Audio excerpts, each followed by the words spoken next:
Depending on where you live, you may be asked to wear a face mask. In some countries, it's now illegal to leave your home without one. But with masks in short supply, how can you be sure the mask you're using is safe? And how much protection does any mask really offer? There are two kinds of disposable masks that should be reserved for frontline workers that protect the wearer from tiny droplets and particles that could transmit the virus. The most effective is the N95 respirator, which can filter 95% of airborne particles. It's thick and rigid and designed to fit tightly, forming a seal around the nose and mouth. It should have stamps showing the filter designation N95, the NIOSH name or logo in block letters, the approval number, and the lot and model numbers.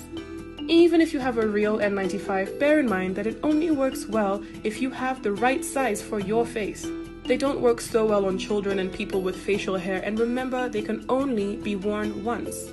The same is true for the second most effective mask, the surgical or Three-Ply mask. These filter as much as 80% of airborne droplets and particles. As the name suggests, Three-Ply masks are made from 3 layers. An outer layer intended to repel water, blood, and body fluids.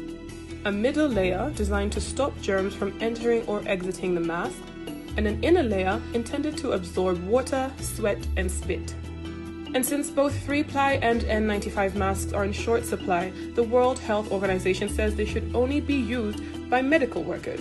So many countries are urging citizens to use masks made of cloth instead. But how effective these are depends on the fabric you use and how often you wash them. The American Centers for Disease Control suggests using cotton. The more tightly woven and the higher the thread count, the better.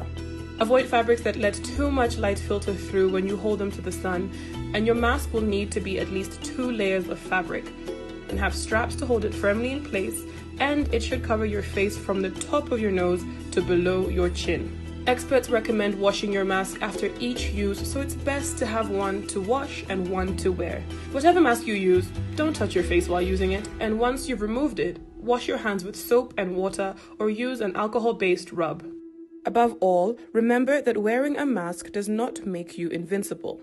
The best ways to protect yourself from coronavirus are still regular hand washing and, where possible, staying 2 meters away from other people.